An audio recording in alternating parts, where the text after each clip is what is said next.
when I look back at it, I just think, yes, you're winning 1-0, but Real Madrid have done it. They've done it against PSG. They've done it against Chelsea. Do not bring off your talisman, Kevin De Bruyne. So, 72nd minute. Do not bring him off. You've only got Newcastle on Sunday. Newcastle at home. You know, Gundogan can play. You've got other players that can come in. Fernandinho can play. So you had no reason to bring Kevin De Bruyne off so early. I think sometimes Pep can overthink it. And I think last night he overthought it because De Bruyne stays on. Because the worst thing happens that Real Madrid get 2 goals. You need De Bruyne for the 30 minutes extra time. Well, they could have gone penalties as well. Exactly, you know, so it just didn't make sense. See it through, keep De Bruyne on the pitch, and it probably would have been a different game. Yo, it's your boy YoungMully. Now check this shit out. Now gang, first of all, let me start by saying I understand where Gabby is coming from. I understand his point of view. Real Madrid in the Champions League this season, they have proven they ain't dead until they dead. So there was an element of risk when changing Kevin De Bruyne with Gundogan in the 72nd minute. However though, if we look at the facts with objective eyes, the facts are 1 minute later Gundogan was involved in the goal of Mahrez.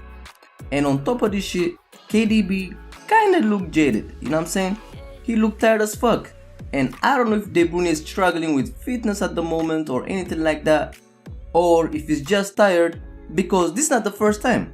Against Leeds last weekend, he was actually rested, he didn't play. Against Atletico Madrid in the second leg, in the second half, De Bruyne was looking finished. And actually he got stopped early on if y'all remember. And this is not any type of diss against De Bruyne or anything like that, because the players do have a long season. The intensity and the pressure they play on can really be draining, especially at this stage of the season. So therefore gang, I do feel it's harsh to criticize Pep for that decision. As a matter of fact, Guardiola is getting criticized from different sections of the media for what if and what not. Now, during that game, man, he made 5 substitutions. And if you look at them one by one, it's kinda hard to criticize him just like that. Like, for example, man, Zinchenko came for the injured Walker. So, you know, that change had to be made.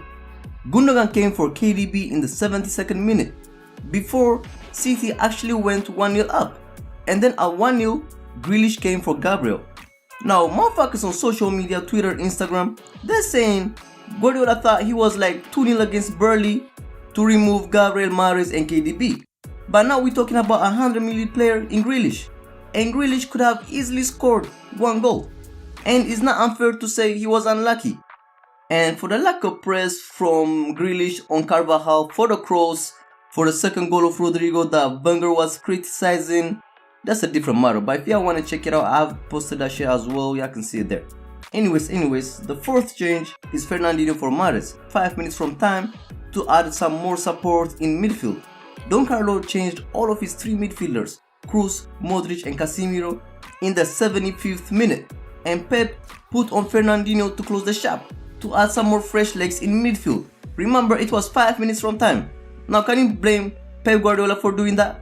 If you're gonna hate for any of his subs, this could be the one, but it still feels like a reach, you feel me? Like, he could have waited to see if something happened, but man, it still feels like a reach, man. I ain't gonna lie to you, gang. And the last sub was Sterling for Rodri, and that was when Real Madrid went 3-1 up thanks to Benzema's penalty. Now, facts is Manchester City was better in both legs than Real Madrid, but just like PSG, in a very crucial moment, they lost control, composure, and they collapsed. And football is a game of small margins. It's a game of small details that make all the difference in the end of the day. And in this occasion, man, instead of blaming Pep and the players, I feel we should give Real Madrid the credit they deserve for the way they handled their business. But in the end of the day, man, as y'all already know, man, somebody gotta get blamed for that loss. You know how that should go. But what y'all think about this matter, man? Let me know your thoughts in the comment box. It's your boy YoungMully. Like and subscribe. It's lit.